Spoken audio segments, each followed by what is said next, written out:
Una de las características que tiene nuestra sociedad colombiana es que somos muy noveleros. Aquí en Colombia se ve mucha novela. Es más, se crean novelas, se exportan novelas y todos en el mundo han conocido algunas novelas colombianas. Entonces, como a nuestra sociedad les gustan las novelas, ¿por qué no estudiar una novela que está en la palabra de Dios? Una novela maravillosa, espectacular. Esa novela la encontramos ahí en el libro de Ruth. Vamos a estudiar todo el libro de Ruth.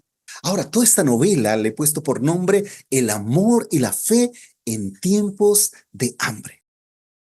Y hoy vamos a estudiar la primera sección, que está el capítulo 1 del verso 1 al verso 5.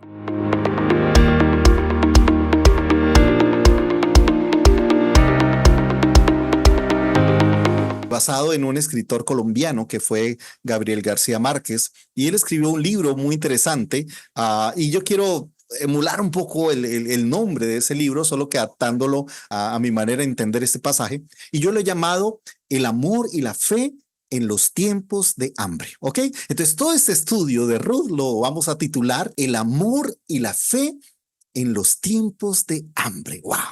Ahora, ¿por qué lo quiero llamar así? No, porque mira cómo arranca la historia y esto me parece que nos da algunos elementos muy interesantes y nos habla un poco del contexto donde ocurrió esta historia. Lo primero que dice el verso 1 dice, aconteció que en los días que gobernaban, ¿qué? Los jueces. ¡Wow! Y eso ya nos pone en el contexto histórico, pero también de lo que estaba pasando en Israel.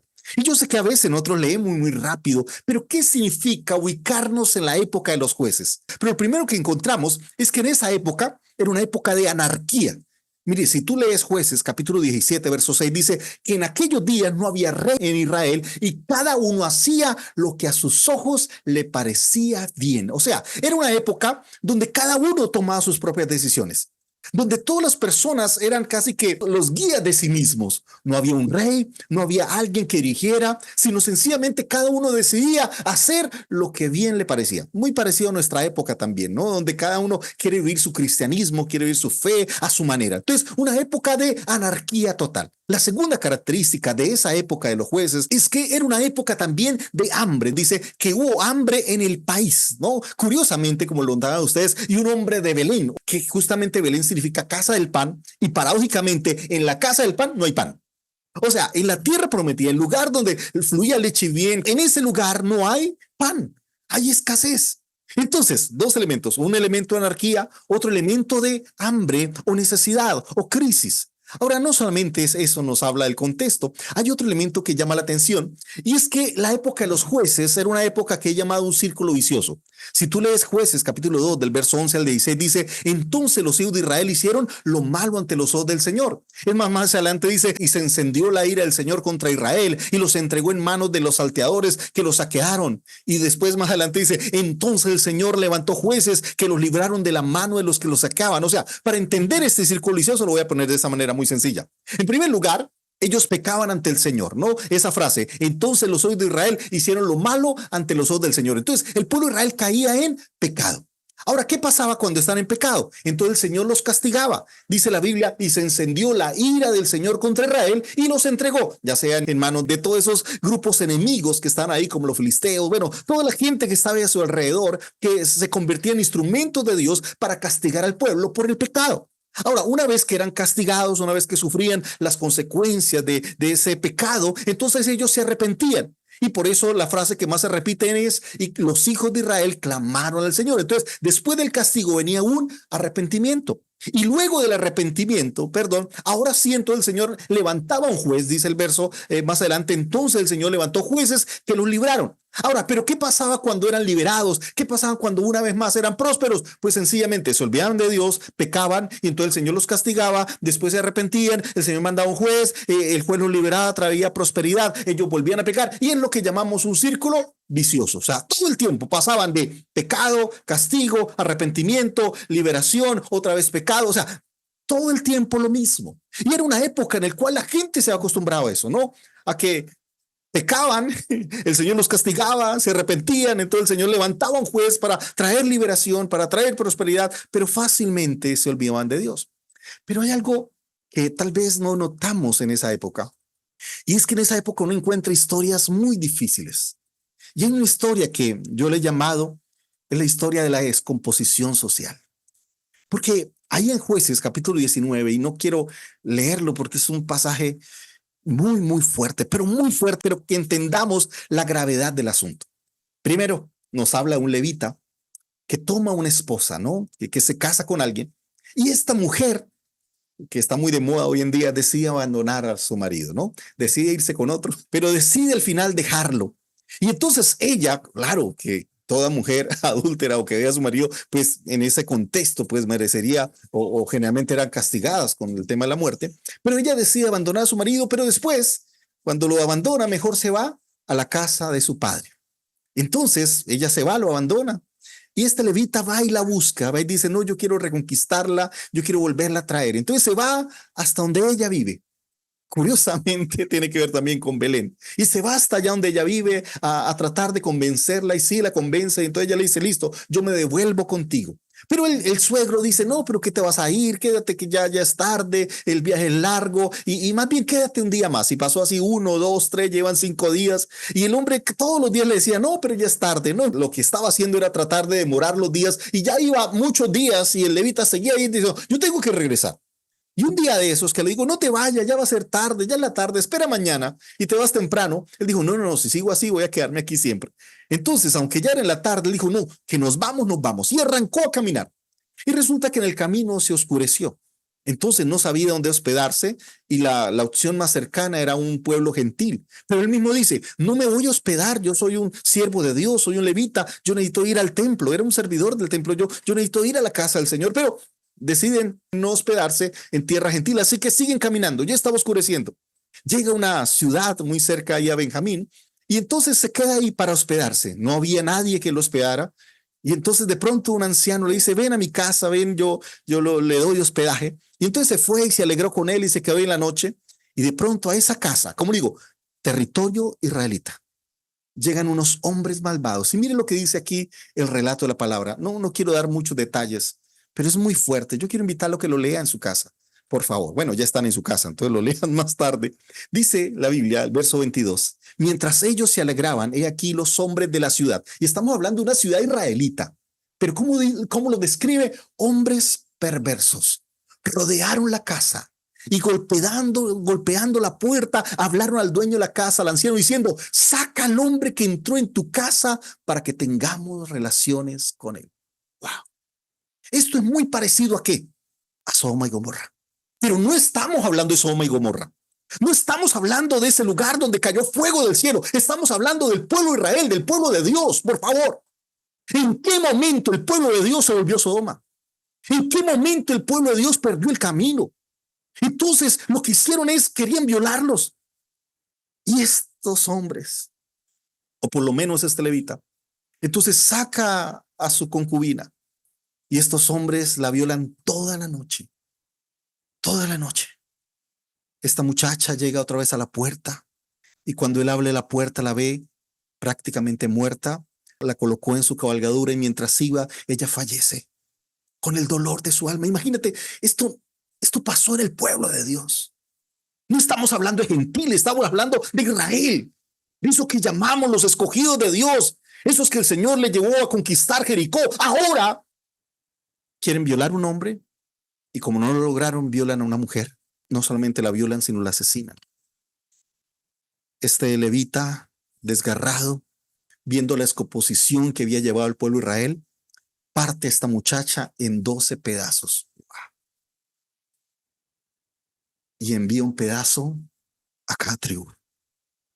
Es una historia fuerte, pero que lo recuerda era que una época donde la moral en Israel se había descompuesto, donde no habían principios. Por eso el Señor levantaba pueblos enemigos para llamar la atención. Fue por esta actitud que el Señor condena a Sodoma y Gomorra y la destruye. Así que era una época donde no habían valores, era una época donde no había, por así decirlo, principios, sino que cada uno se había alejado de Dios. En ese contexto de los jueces que aparece esta historia.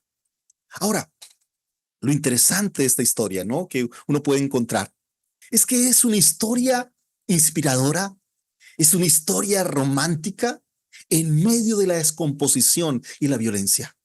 Porque uno pensaría, ¿no? Que la solución es un juez. Y claro, en el libro de los jueces, la solución venía ¿de qué? De personajes que se levantaban como los héroes. Ahí llegó Superman, Batman, ok. Se levantó el superhéroe a salvar el día, a rescatar a una nación que se ha perdido. Pero aquí no aparece ningún superhéroe. Es más, el superhéroe que uno esperaría que pareciera que es Elimelech, que el nombre significa el Señor es Rey. Imagínate qué nombre tan espectacular. Muere en el primer capítulo. Y aunque su nombre habla de que Dios es Rey, no vive como si Dios fuera el Rey. Es alguien que decide desobedecer a Dios. Entonces, imagínate toda la historia. Nos dice que las consecuencias del hambre, sí podemos hablar de los responsables. ¿Y por qué había hambre? ¿Por qué había toda esa degradación? Por esa corrupción del liderazgo. Porque no habían referentes. No habían esa luz que le dijera a la nación, oye, estamos mal. Estamos perdiendo el rumbo. Sencillamente todo esto pasaba con la complicidad de personas que miraban para otro lado. Cómo tal vez la sociedad se iba degradando y aquellos que eran llamados para hacer la diferencia, para llamar la atención, sencillamente no hacían nada. Así que es una época muy triste. Y era una época en la cual se esperaba héroes, ¿no? Que el Señor levantara a algún juez, que el Señor trajera la respuesta a través de un personaje, ¿no? Que apareciera un hombre famoso, pero no. Pero también nos enseña, ¿no? Que el amor es más fuerte que el hambre. Que en medio de el hambre, en medio de la desesperación, en medio de la tragedia, aparece una historia romántica para demostrarnos que tal vez se puede vencer aún las circunstancias, que no son excusa para llenarnos de amargura, de odio, sino obviamente el Señor cómo trae esperanza a través de una historia que vive una familia. Ahora, pero miremos ahora esa familia. Y el primer tema que vamos a mirar es la reacción de esta familia. ¿Por qué? Porque hay hambre, hay corrupción, hay degradación. ¿Y cómo reacciona esta familia al hambre? ¿Cómo reacciona esta familia a esta tragedia? Y la reacción de esta familia, ¿cuál es? Buscar una solución. Dice el verso 1, ¿no? Un hombre de Belén de Judá fue a residir ¿a dónde? A los campos de Moab con su mujer. Ahora, ¿cuál fue la solución de este hombre? ¿Salir qué? Huyendo. Quiero que aclaremos un detalle. Él no fue a Moab por el hambre. ¿Sí me va a entender? No dice que él tuviera hambre. Porque si tú miras el contexto, era una persona muy rica. Muy rica. Ahora, pero ¿cuál es el problema, no? Porque siempre hemos pensado que pobrecito tenía hambre. Es que generalmente los ricos, la gente adinerada, cuando hay una crisis, ¿qué hacen? Proteger su capital. Usted sabe que en la pandemia, los pobres después de la pandemia fueron 10 veces más pobres y los ricos fueron 10 veces más ricos. Porque cuando hay una crisis, lo último que hace un rico es compartir. ¿Qué es lo que hace un rico? Tratar de asegurar su riqueza. Y él no se fue porque tuviera hambre. Él se fue porque dijo, me va a tocar compartir de lo que tengo. Tanto que él tenía muchas tierras, eso lo vamos a ver más adelante, eso es spoiler de otros capítulos. Pero él no se fue por el tema del hambre. Él en vez de esperar en Dios y creer que Dios va a traer una restauración, él prefiere huir. Él prefiere sencillamente correr. Él prefiere buscar otra oportunidad. Si aquí hay hambre, pues yo me voy donde no haya hambre. No me importa si no es la voluntad de Dios. No me importa si no es el pueblo de Dios. No me importa si es gentil. No me importa. Yo prefiero buscar una solución humana. Él buscó conservar en vez de compartir. Él lo que buscó al huir fue asegurar lo que tenía para no tener que compartir con los demás. Por eso, esa decisión que toma. Por otro lado, es interesante los nombres, ¿no? Porque Elimelech significa mi Dios es rey y Noemí, ¿qué significa? Agradable y dulzura, ¿no? O sea, uno diría, oye, eran personajes importantes, eran personajes que podrían haber traído ayuda a la nación, pero decidieron huir. Ahora, pero también estos versículos, 5 versículos, encontramos las consecuencias. La primera consecuencia es que trae muerte. La primera muerte, la muerte de Elimelech. Pero al final también nos habla de la muerte de ¿quién? De Malón y Kelión. Ellos tratando de encontrar el pan o asegurar el pan, ¿qué no encontraron? La vida. Corrieron, se fueron, buscando asegurar su patrimonio, escapando del hambre, pero perdieron la vida. Ahora, otro elemento es que, claro, al estar en tierra gentil, pues ¿con quién se casaron? Se casaron con mujeres moabitas. En la ausencia, pues la atracción de lo prohibido se vuelve irresistible. Si ellos, tal vez esos muchachos, ¿no? Con esas hormonas alborotadas, pues ¿en dónde buscaron desahogar sus pasiones? Hay mujeres que no tenían temor de Dios. ¿Y cuál era una de las órdenes que Dios le había dado a su pueblo? No tomen mujeres extranjeras, porque así como le pasó a Salomón, su corazón irá desviado, porque después terminarán adorando otros dioses, porque terminarán alejándose del llamado de Dios para ellos. Pero era muy difícil encontrar una mujer judía, ¿sí? En un territorio gentil. Entonces, claro, esa obediencia del padre también está promoviendo la obediencia de los hijos. Y así como dice la palabra, la paga del pecado es ¿qué? Muerte. Y así como el pecado trajo muerte al padre, también esta desobediencia a los hijos trajo muerte a ellos. Y por eso termina esta historia con una tragedia, porque dice el verso 5, quedando así la mujer que desamparada de sus dos hijos y de su marido. Wow. A veces no llegamos a entender la magnitud del problema, porque leemos esa expresión quedó desamparada y a veces la tomamos como por, sí, la leemos tan rápido. Pero ¿qué significa eso? Tal vez la única manera de entenderla es cuando uno tiene que vivir algunas circunstancias por lo menos cercanas a ese tema. Hace algunos años, o hace unos años, en los años 1600, pero cuando estaba empezando, recuerdo que estaba estudiando mi universidad o título de teología, y entonces dan un año de práctica. Y así que en ese año decidí trabajar con mi padre como pastor ahí asociado en la iglesia de Villabel. Y entonces me quedé ahí. Mi papá, usted sabe, le gustan los puestos, le gusta estar viajando. Bueno, así que como él sabía que yo estaba ahí con él, pues a veces se iba y yo me quedaba ahí a cargo de la iglesia. Y en uno de esos viajes había una familia de la iglesia, un hombre muy de Dios, un hombre buen trabajo, buen esposo. La esposa era una ama de casa, o sea, vivía totalmente del trabajo de su esposo. Y entonces este hombre de Dios o este hombre muy cristiano, líder en la iglesia, de la noche a la mañana fallece. Le da tema de ataque al corazón y lo cierto es que en 2 días él muere. Y claro, eso fue una tragedia terrible para esta familia.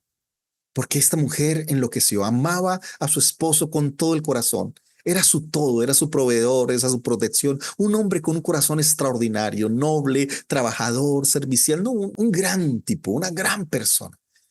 Mire, cuando, claro, me tocaba a mí atender ese funeral y yo creo que una de las cosas más duras para uno como ministerio es atender un funeral. Uno no tiene palabras.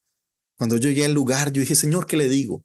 Ni modo de decirle cómo lo siento, porque me va a decir, ay, pastor, que lo va a sentar, déjelo acostado. O sea, no sabía qué decirle, porque nadie puede sentir lo que esa persona siente. Y entonces yo recuerdo que mientras iba ahí en el taxi, yo decía, Señor, ¿qué le digo a esta hermana? Yo llegué ahí a la funeraria y esta mujer estaba hecha una lágrima, era impresionante, estaba totalmente destruida. Y no sabía qué decirle, al punto que solo lo único que le hice fue abrazarla, decirle, Dios está contigo y está llorando contigo. Y me quedé ahí llorando con ella un rato, pero como sea, el Señor me dio una palabra y pude ministrarla y hacer la ceremonia. Pero fue esos momentos, por favor, yo solo tendría como unos 23 años, o sea, fue empezando, fue empezando. Fue muy duro para mí. Y bueno, ya pasamos la historia, ¿ok? Esta mujer estuvo muy, muy triste por el tema. Resulta que al mes, mi papá le dio por volver a viajar y a esta misma hermana se le muere su hijo mayor. Estaba acostado, le dio un ataque al corazón y no volvió a despertar. Si esta mujer casi se destruye por la muerte de su esposo, por la muerte de su hijo, literalmente la enloqueció. Duró un año encerrada, sin querer comer, sin querer hablar con nadie. Wow. Si yo no tenía palabras para la muerte de su esposo, no tenía palabras para la muerte de su hijo. Cuando esta hermana me ve, me dice, pastor, dígame por qué. ¿Por qué en menos de un mes perdí a las dos personas que más amaba? ¿Por qué en menos de un mes que me quedé sin mi esposo y que me quedé sin mi hijo. Wow, yo creo que de las cosas duras, porque hasta el día de hoy tal vez no tengo una respuesta. Esta mujer no se murió porque tenía dos hijas más. Y es por ellas que hasta el día de hoy vive. Pero si esta mujer es Noemí, que pierde a su esposo y sus dos hijos, no tiene razón de vivir. ¿Para qué vive? Una mujer en esa época no podría sobrevivir por sí misma. Y la esperanza serían sus hijos. Pero no perdió uno, perdió los dos hijos que tenía. Yo creo que es de las cosas que a veces no nos podemos llegar a imaginar la profundidad de la tragedia para esta mujer. Y por eso esa palabra que leemos tan rápido, desamparada, wow, tiene un significado muy, sin amparo, sin protección. amén, muy profundo. Gracias, Pastor Jorge. Y yo creo que eso lo que nos pone es, ¿qué esperanza hay para esta mujer? ¿Qué palabra le dices? Tranquila, Dios te va a dar otro marido. ¿En serio? Tranquila, puedes tener otros hijos. ¿En serio? Y es una mujer anciana. Pero imagínate para esta mujer de la noche a la mañana perderlo todo y quedar sin nada. Yo creo que sería una candidata para el alcohol, para el suicidio, para la depresión. Ahora, pero les dije, es una historia de amor, pero no una historia de amor en el contexto de la tragedia, porque esta familia buscando la vida encontró la muerte, buscando seguridad encontraron desamparo. Ahora, permítanme hacer unas reflexiones de ese texto. Detrás de cada tragedia hay una ausencia de fe. Toda tragedia, en el fondo, hay una desconfianza en la obra de Dios. En vez de esperar la respuesta de Dios, siempre hay un hombre que trata de buscar su propia respuesta, de buscar su propia solución, en vez de esperar. Porque sí es fácil predicar de fe, lo difícil es vivirlo, lo difícil es aplicarlo. Ahora, otro principio que podemos tener acá es que tener pan no resuelve el hecho de sentirnos satisfechos. Porque claro, esta familia no estaba aguantando hambre. No dice, y se estaban muriendo de hambre y por esa muerte se fueron. No, no, no. A veces como que no estamos satisfechos con lo que tenemos. Siempre queremos más. Como digo, en medio de la crisis, el rico quiere hacerse más rico porque eso le da más seguridad. Si puede ampliar su riqueza, se siente mejor. ¿No le ha pasado que en la época, por ejemplo, en la pandemia, fue uno de los supermercados y no encontró papel higiénico? Porque la gente en vez de llevarlo del mes, llevó lo de la vida. Sí, salían con un carro lleno de papel higiénico hasta el techo y dice, ¿qué pasó acá? ¿Por qué va a traer? No importa si yo hago a los demás sufrir. Yo quiero asegurarme. Tengo dinero, puedo comprar más de la cuenta, puedo asegurar más de la cuenta. Y a veces es la gran tragedia, ¿no? Que a veces no estamos satisfechos. Tenerlo todo tampoco significa ser felices. A veces creemos que con tener, acaparar, ya con eso encontramos. No, no, no, la felicidad no se trata solo de eso. Así que la fe tiene sentido también en medio de las ausencias. ¿Cómo aprender a esperar en Dios cuando lo hemos perdido todo? Déjenme aplicar algunas cosas muy sencillas. La primera, frente a una crisis, ¿esperas en Dios o actúas en tu propia opinión? Fe es eso, esperar. Es creer en medio de lo que no se ve. Es que en medio de la circunstancia, en medio de la dificultad, en medio de la crisis, podemos decirle, Señor, yo sigo creyendo en ti. Aunque tal vez la circunstancia sea difícil, aunque la crisis sea muy dura, Señor, yo quiero aprender a esperar en ti. Por eso, la incredulidad es acumular, es buscar asegurarme en medio de la crisis, es tratar de acaparar, y es lo que hacen las personas. Cada vez que viene una crisis, lo primero que yo busco es que acaparar, asegurarme. Wow, eso es lo que demuestra nuestra incredulidad, nuestra poca fe.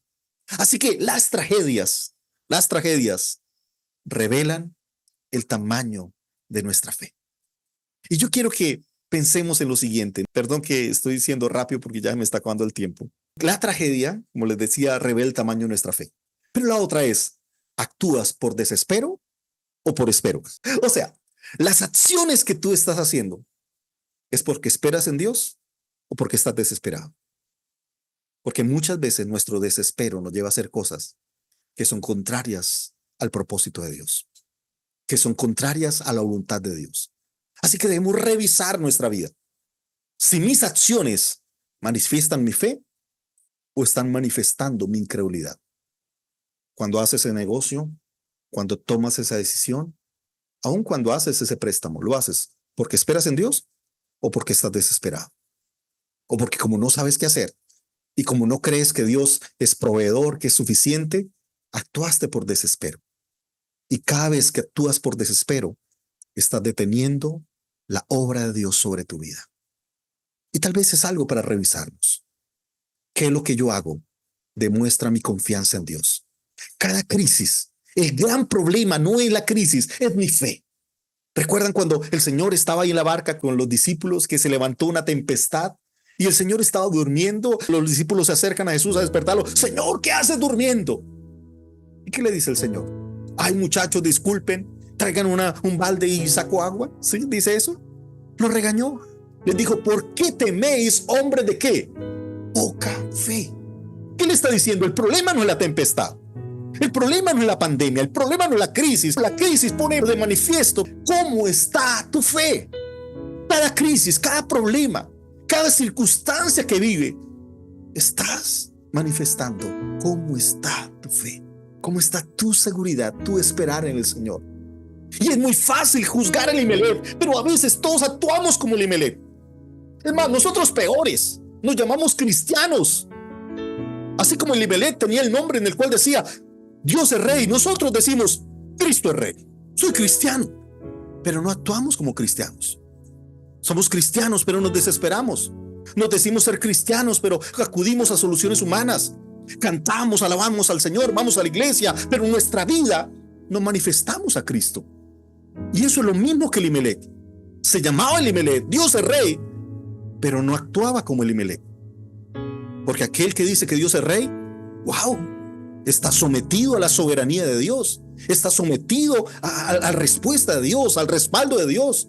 Pero vemos a alguien que se llama Elimelech, pero que es rey de sí mismo, pero es rey de sus propias decisiones, en vez de esperar en Dios. Y creo que es el llamado a nosotros.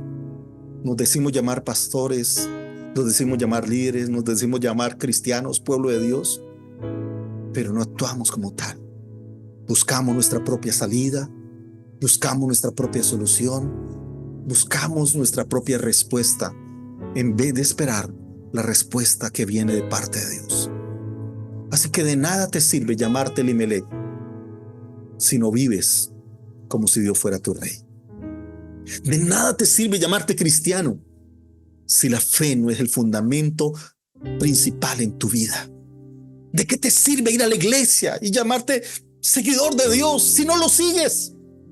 Si al final sigues tu propio camino, tu propia opinión, si al final haces lo que te da la gana, ¿de qué sirve decir soy seguidor de Cristo? ¿De qué te sirve llamarte Elimelech? ¿De qué te sirve hacerte llamar cristiano si Cristo no es el eje de tu vida? Por esto este es el llamado a todos los Elimelech, que creemos que Cristo es Dios y es por la misericordia de Dios que seguimos con vida. Porque todo el tiempo estamos buscando respuestas humanas. Todo el tiempo estamos buscando salidas humanas en vez de aprender a esperar en Dios. Por eso quiero invitarte que en un momento cerremos los ojos y pensemos cuántas decisiones son consecuencias de nuestro esperar en Dios, o cuántas de nuestras decisiones son consecuencias de nuestra incredulidad. Ese negocio, esa acción que tuviste, la hiciste porque esperas en Dios o porque estás desesperado, o porque crees que la solución solo es posible por tu capacidad, por tu inteligencia, por tu brillantez, porque eres un buen negociante, o porque aprendes a esperar en Él. Y sí, esperar en Dios es algo que es fácil decirlo, es difícil vivirlo, porque todos al final somos un Elimelech, que nos llamamos seguidores del Rey, pero somos nuestro propio Rey. Por eso tal vez la palabra en esta noche es: permite que el Señor sea tu Dios. Permite que Él sea tu Rey. Sométete al señorío, a la realeza. Es fácil cantar Jesucristo es Rey y lo cantamos. Vívelo, practícalo, créelo. De nada te sirve decir tú eres el Rey si no has aceptado vivir bajo su señorío. Por eso el Padre nuestro dice: Señor, que se haga tu voluntad. Venga a mí tu reino. Señor, ayúdame a recordar que tú eres el Rey. En vez de estar cantando, pero sigo siendo el Rey. No, no, tú eres el Rey. Yo no soy más que un siervo de tu voluntad. Y si tú eres mi Rey, toda decisión que haga será conforme a tu voluntad, a tu propósito. Ayúdanos, Señor, a descansar en tu realeza. Ayúdanos a descansar en tu señorío. Ayúdanos, Señor, a cada día poder tener presente que toda nuestra vida gira en torno a ti y que vivimos solamente para honrarte a ti. En el nombre de Jesús.